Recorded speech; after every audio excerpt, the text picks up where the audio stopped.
Graça e paz, irmão. Que Deus abençoe a vida de vocês. Seja bem-vindo ao nosso canal. Você já está preparado? Eu sou o pastor Igor Neves e hoje estamos mais uma vez voltados para a nossa escola bíblica dominical com o tema Abandone a mentira e fale a verdade, baseado em Efésios capítulo 4, verso 25, onde diz o seguinte: Portanto, cada um de vocês deve abandonar a mentira e falar a verdade ao seu próximo, pois todos somos membros de um mesmo corpo. O apóstolo Paulo ele nos deixa claro aqui nessa carta aos Efésios a importância da gente abandonar a mentira, da gente falar somente a verdade. A gente vive hoje um período na vida da sociedade onde cada vez mais as pessoas estão mentindo ou estão ocultando a verdade, ou pior, estão deformando a verdade para se encaixar em uma mentira. Pastor, como assim? Vamos pegar um exemplo da Bíblia. A palavra de Deus nos diz: diz o louco em seu coração, não há Deus. Versículo bíblico. Se você pegar o final do versículo bíblico, não há Deus, você pode, com base na Bíblia, e nesse final desse versículo dizer, Deus não existe. Deus ele é algo da nossa mera imaginação. E aí a pessoa pode, com base nisso, falar que Deus é uma energia, que Deus é uma vontade, que Deus é uma coisa que tem, sei lá, pode bolar mil e um artifícios, mil e uma ideias, pegando a própria Bíblia. O que ele fez? Ele pegou a verdade bíblica, distorceu ela e fez com que ela se encaixasse na teoria dele. Irmãos, cada vez mais nós temos visto isso acontecendo dentro da igreja. E o pior, quando isso não acontece, você vê às vezes pessoas, membros da igreja ou pessoas de fora, disseminando mentiras para poder afetar a igreja. Irmãos, a palavra de Deus nos diz que o diabo veio para matar, roubar e destruir. Se ele veio para matar, roubar e destruir, ele veio para te matar, te roubar e te destruir. E a própria palavra de Deus também nos diz que quem é o pai da mentira? É o diabo. O pai da mentira não sou eu, o pai da mentira não é você, o pai da mentira é o diabo. Então, o diabo, ele usa a mentira como uma arma para atacar a igreja. Às vezes disseminando uma ideia, uma informação ou outra, de forma que eles vão simplesmente tentar corromper a igreja. Para os irmãos terem uma ideia, no início da era cristã, pouco depois da morte do apóstolo Paulo, vamos dizer assim, final do Novo Testamento, aí começando a história cristã mesmo, a história da igreja, os cristãos, eles foram acusados de incesto e foram acusados de canibalismo. Pastor, como assim? Sério, a igreja cristã primitiva foi acusada de incesto e canibalismo. Por que incesto? Porque um chamava o outro de irmão, ou irmão João, ou irmã Maria, ou irmão José, ou irmã Joana. E aí daqui a pouco a Maria casava com o João e o José casava com a Joana. Eram irmãos e estavam se casando. Ou canibalismo. Eles eram acusados de comer o corpo de alguém e beber o sangue de alguém. Como assim comer o corpo e beber o sangue? Que história é essa que cristão come corpo e bebe sangue? A gente nunca fez isso, não? E a ceia do Senhor? Que a gente simbolicamente come o pão, que tem o simbolismo do corpo de Cristo, e o suco de uva, que ele simboliza o sangue de Cristo. E aí o que a sociedade foi falando? Os cristãos são canibais, não fica perto desse povo, não, que eles podem acabar te devorando. Os cristãos, eles praticam incesto, então cuidado com seu filho, cuidado com sua filha, cuidado com seu vizinho, com fulano, com beltrano, porque eles vão acabar tendo relação com os outros. Pegou uma verdade, que os cristãos realmente chamavam um ao outro de irmãos, como chamamos até hoje, pegou a ceia do Senhor, que é uma das cerimônias mais sagradas do cristianismo, e aí transformou isso em uma mentira. Para quê? Para poder atacar a igreja. Irmãos, viu como esse negócio de abandonar a mentira é muito mais antigo do que a gente imagina? Então, coisa mais importante, deixar a mentira de lado e falar sempre a verdade. Primeira coisa para a gente poder abandonar a mentira, temos que ter que Jesus é a verdade que salva. Olha o ressalvo. Jesus é a verdade que salva. Jesus não é só a verdade. Ele é a verdade que salva. Jesus ele diz, eu sou o caminho, a verdade e a vida. Ele usa o artigo definido para poder deixar bem claro quem ele é. Ele usa o artigo definido para dizer quem ele é. Se, por exemplo, você ocupa só um cargo, se só tem somente o seu cargo dentro da empresa. Vamos supor, um gerente de produção. Você trabalha numa empresa que tem uma produção e lá só tem um gerente de produção. E alguém pergunta assim, quem é o gerente aqui? Você fala assim, sou eu sou o gerente de produção. Você fala, eu sou o gerente. Você deixou claro para essa pessoa que perguntou, eu é que sou eu sou a pessoa que você está procurando. É isso que Jesus ele diz para as outras pessoas. Eu sou o caminho, eu sou a verdade, eu sou a vida que vocês estão procurando. Venham a mim que eu vou lhe ensinar como é que faz isso. É assim que Jesus está dizendo para nós. Ele está falando que Jesus é a verdade, ele está dizendo que ele é a verdade que salva. A Bíblia também afirma que Jesus é a verdade. Mas por que isso? Porque as pessoas precisam viver uma nova vida com Cristo. Por quê? Porque o Espírito Santo vem, faz com que a pessoa reconheça que ela está pecando, que ela vive uma vida de pecador, e aí ela passa a viver uma nova vida com Cristo, com a vida mudada, transformada, moldada pela ação do Espírito Santo de Deus. É assim que a palavra de Deus age, que o Espírito Santo de Deus age. Ele entra na vida da pessoa e ele muda a pessoa, ele transforma a pessoa. Por quê? Porque Jesus ele é o caminho a Deus. Jesus é a vida que nos garante a vida eterna. Jesus é o caminho, a verdade e a vida. A verdade que nos ensina como obter essas coisas. Hoje a gente vê aí na internet pessoas falando o tempo todo assim, desenvolvi um método tal para que você possa ser o mestre do marketing. Desenvolvi um método tal para que você possa aprender outra língua em tanto tempo.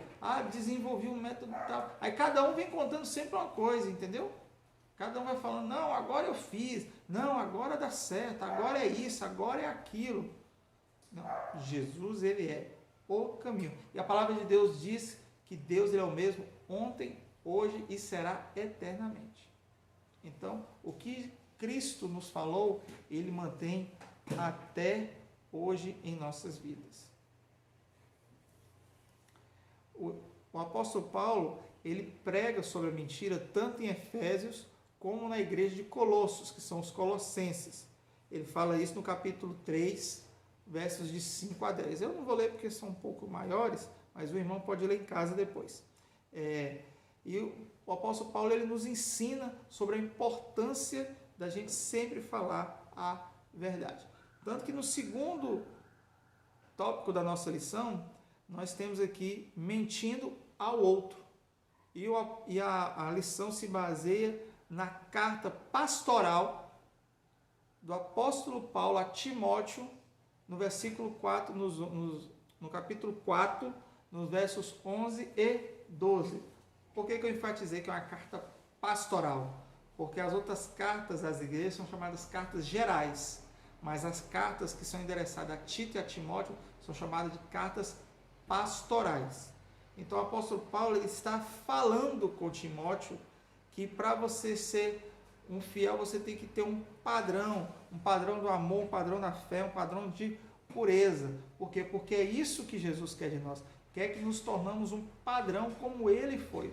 Olha só, no momento em que nós somos servos de Deus, no momento em que somos lavados e remidos pelo sangue de Jesus Cristo, nós temos uma nova vida com Cristo. Nós temos uma nova vida, vivenciamos em Cristo agora. Então, aquilo que nós fazíamos, nós não devemos fazer mais. Aquilo que gostávamos antes devemos mudar. Aquilo que praticávamos antes não devemos mais praticar. Já não vivo mais eu, mas Cristo vive em mim. Cristo que fala, Cristo que determina, Cristo que diz para nós. Cristo fala, ó, vá para lá, eu vou. Cristo diz, não, agora é por aqui, eu vou. Não, agora você vai subir, eu vou. Agora você vai descer, eu vou descer. É Cristo que determina, que é a nossa bússola. O cara não coloca a bússola para ele poder se guiar, não, o norte está para lá, está para cá, está para aí, o norte está para lá, eu preciso ir para o sul, então eu vou para cá. Então é assim que ele faz. Então, Jesus que é a que nos guia, que nos dá o direcionamento. E o apóstolo Paulo escreve a Timóteo dizendo isso, olha Timóteo, você deseja o episcopado, excelente obra você deseja. Beleza, joia, maravilha, gostei, beleza. Mas para você ser bispo, você tem que ser um homem de uma mulher só, você tem que ser calmo, tem que ser sereno, tem que ser sábio. Ele tem todos os quesitos, todos os atributos para ser um bispo. O apóstolo Paulo ensina isso a Timóteo.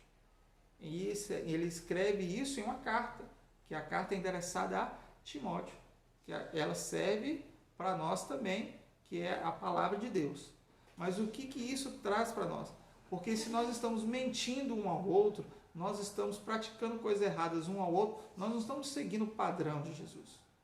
Jesus, ele no momento algum, ele vira para os discípulos e fala assim, ó, nós vamos passar por um problema aí, mas não esquenta a cabeça não, tá? É tranquilo, é melzinho na chupeta e vai dar tudo certo. Jesus não fala isso. Ó, nós vamos pegar um barco, mas não esquenta não que eu estou no barco, tá? O barco não vai afundar, pode todo mundo deitar, dormir, descansar, assistir o Netflix aí, pererê, e pode ficar tranquilo, vai dar tudo certo. Jesus não fala isso. Jesus garante que o barco não vai afundar, mas ele não falou que a gente não ia passar por tempestade. Desculpa, irmãos. Perdão. Jesus, ele deixa claro exatamente isso. Ele deixa claro que nós não podemos mentir. Jesus não mentiu para os discípulos. Quando ele chamou os discípulos, lá, chamou Pedro, Tiago, chamou Mateus, chamou André, chamou Barnabé, Timão, Tiago, filho de Zebedeu, Judas, Tomé e companhia limitada, André, Felipe, essa turma toda, o que Jesus está falando? Olha, nós vamos enfrentar problemas assim, nós vamos problemas assados, vamos passar por isso, por tudo aquilo, mas no mundo vocês vão ter aflições, mas tem de bom ânimo, porque eu estou junto com vocês. Eu estou junto com vocês.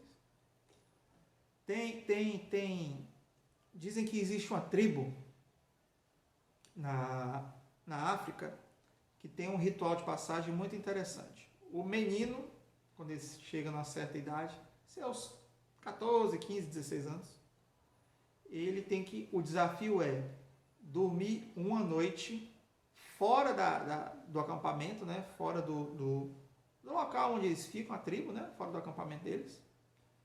E aí ele tem os seus olhos vendados, ele não pode tirar a venda, e ele tem que passar uma noite inteira lá, à mercê de tudo que está acontecendo, de tudo que possa vir a acontecer. E dizem que no final do desafio, né, da prova, o pai sempre esteve ao lado para proteger o filho de predadores e orientar o filho e tal, com os olhos fechados. Ele não sabia que o pai estava lá, mas o pai estava sempre perto, orientando. Jesus faz a mesma coisa por nós. Deus faz a mesma coisa por nós. Ele está sempre perto, nos orientando, nos dando direcionamento, nos indicando o que devemos fazer. E ele ensina para nós, não vamos mentir uns para os outros. Não vamos cometer erros, não vamos cometer falhas, não vamos provocar coisas sem necessidade. Vamos viver um evangelho verdadeiro, uma vida verdadeira, uma vida de transformação. É isso que Jesus nos ensina. Então, no momento que nós passamos a fazer isso, nós não estamos mentindo mais para o outro. Nós não estamos falando assim, pode vir para Jesus, que agora a sua vida vai decolar. Não, que agora acabou a provação, acabou a luta, acabou a dificuldade. Não, e no fim é sabor de mel. Não tem isso. Não tem sabor de mel, de leite condensado, não tem sabor de nada. É de lutas, provações e dificuldades. Mas Jesus diz para nós que Ele venceu o mundo e que nós precisamos entender que Ele é que nos guia, que somos levados, transformados e lavados pelo sangue de Jesus Cristo. Bom, o terceiro tópico da nossa lição, ela fala sobre semelhantes a Cristo. No momento em que a gente passa a viver uma nova vida com Cristo, nós devemos ser sinceros em tudo que nós fazemos. Inclusive, se tivermos que tomar uma decisão, e essa decisão nos leva a tomar um prejuízo, um certo prejuízo, que a gente tenha que deliberadamente ter que pagar por alguma coisa, até isso um cristão precisa fazer. Eu me lembro que certa vez eu encontrei com uma pessoa na rua e aí ele estava com o carro amassado. Eu perguntei assim, o que aconteceu? Bateu o carro? Ele, não, estava parado com o carro no lugar e esse amassado apareceu. Falei, e aí, mas você não achou a pessoa? Não, nem sei quem é, ninguém viu, nada não, é prejuízo meu. Aí ele falou assim, mas tivesse sido uma pessoa serva, né? Colocava um bilhetinho lá, ó, bati no seu carro, me procura. Há um tempo atrás, alguns meses atrás, me envolvi numa batida, coisinha simples, o cara só deu uma danificadinha no farol e no para-choque do meu carro. E aí eu ligo para ele, ó, fulano, pode pagar, você vai me pagar mesmo e tal? Não, vou, mas acabou que pagar mesmo, não pagou nada e é assim que a coisa funciona. Por quê? Porque ele não tem uma vida mudada, transformada, modificada pela ação do Espírito Santo de Deus. Irmãos, nós somos vigiados todo o tempo. O tempo todo somos vigiados. Por quê? O que a palavra de Deus nos ensina? Tem uma música que a gente cantava na década de 90, que fez muito sucesso nas igrejas, que é assim, nosso general é Jesus Cristo, maravilhoso Filho de Deus. Nosso general é Jesus Cristo. Se Jesus Cristo é o nosso general, quem é o soldado? Você e eu. E se você é um soldado e você tem um general, ele está te levando para onde? Para o campo de batalha, para a guerra, para o fronte de batalha. E não é bonito igual a gente vê, não. É feio. E olha que os filmes tentam fazer o mais parecido possível, mas mesmo, deve ser bem pior que aquilo. Um fronte de batalha onde as pessoas morrem, sofrem, são atingidas, são baleadas o tempo todo. Coisas que entram na guerra simplesmente para matar o outro.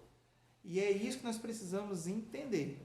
Se somos semelhantes a Cristo, nós devemos nos colocar na posição que Cristo quer que nos posicionemos.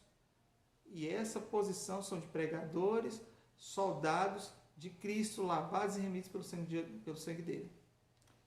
É isso que um cristão precisa entender. É assim que o cristão precisa compreender. Se nós somos soldados, estamos armados, né? A palavra de Deus nos diz que nós devemos nos revestir da armadura dele, o capacete da salvação, a couraça da justiça, o escudo da fé, a espada do Espírito, que é a palavra de Deus, calçai os pés com a preparação do Evangelho da paz. E é com essa armadura que nós vamos lutar contra os dados inflamados do inimigo. É assim que o apóstolo Paulo escreve a carta de Efésios, escreve na carta dele aos Efésios.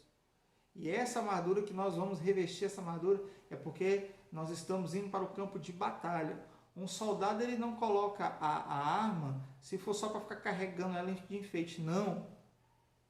Ele coloca a arma no corpo, né? Ele segura a arma para quê? Para que no momento em que ele encontre o alvo dele, ele poder atirar.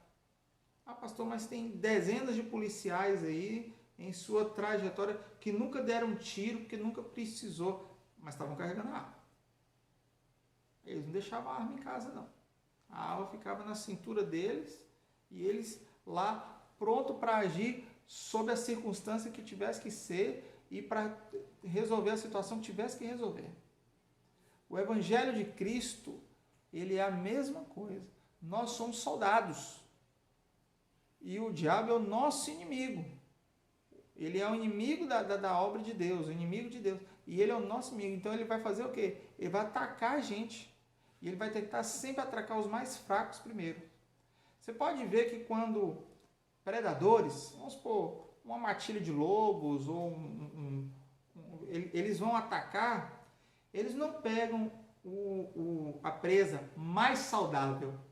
Eles normalmente pegam a presa mais velha, ou já com uma certa, no iníciozinho de uma doença, entendeu? Para que isso? Para que na hora que eles forem atacar, eles tenham menos dificuldade.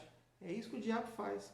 O diabo pega pessoas inexperientes no Evangelho e tenta enfiar coisas na mente dessa pessoa. Para quê? Para que ele possa se corromper. Para que ele não seja semelhante a Cristo. Para que ele seja bem diferente de Cristo. E por último, a nossa lição traz o seguinte: pelo bem da igreja. Então, por que nós devemos abandonar a mentira e falar a verdade? Pelo bem da igreja. Quando que a gente tem uma igreja saudável? Quando nós temos famílias saudáveis. E quando que a gente tem famílias saudáveis? Quando são famílias que meditam sobre a palavra de Deus. São famílias que realmente estão buscando ter uma vida de santidade. Se você tem famílias dentro da sua igreja que buscam a vida no altar do Senhor, irmão, dê glória a Deus. Dê glória a Deus, porque hoje está cada vez mais escasso. Às vezes tem só o marido, às vezes tem só a esposa, às vezes tem só o filho, às vezes só o filho é convertido na casa. E a família inteira não está buscando a Deus. Então, precisamos fazer o quê? Pelo bem da igreja. Porque no momento em que nós contamos mentira da igreja, aí um irmão escuta, outro escuta, outro escuta, outro escuta, daqui a pouco vira aquela bola de neve, vira aquele telefone sem fio, e aí quando chega ao ouvido da liderança, não tem nada a ver com aquilo que foi falado de verdade. Às vezes é só uma informação falsa, ou muitas vezes é informação falsa. Bom, quando nós mentimos, essa mentira dentro da igreja, ela traz 3 consequências: obstáculo à oração, causa ruína e leva à perdição. Então, se nós excluirmos tudo isso e passamos a viver uma nova vida com Cristo, e pelo bem da igreja de Cristo, nós vamos moldar as nossas vidas para que a igreja de Cristo possa sair triunfante a cada dia e a cada instante. Esse é o grande desafio que nós precisamos fazer. Nós precisamos entender, nós precisamos compreender esse desafio que nós temos diante de nós, de pregar e de falar sempre a verdade, é um desafio que tem que ser levado a sério. Algo que é nós somos chamados para isso. Nós somos chamados para viver uma vida de diferença. Porque se nós estamos na igreja e quando nós vamos encontrar pessoas do mundo, as pessoas querem ver em nós mudanças, querem ver em nós transformação, querem ver em nós modificação. Se nós somos pessoas que nós não mudamos as nossas vidas, eles vão falar assim: ser crente para esse cara aí não significa nada. Olha a vida dele, está toda errada. Irmãos, é muito sério.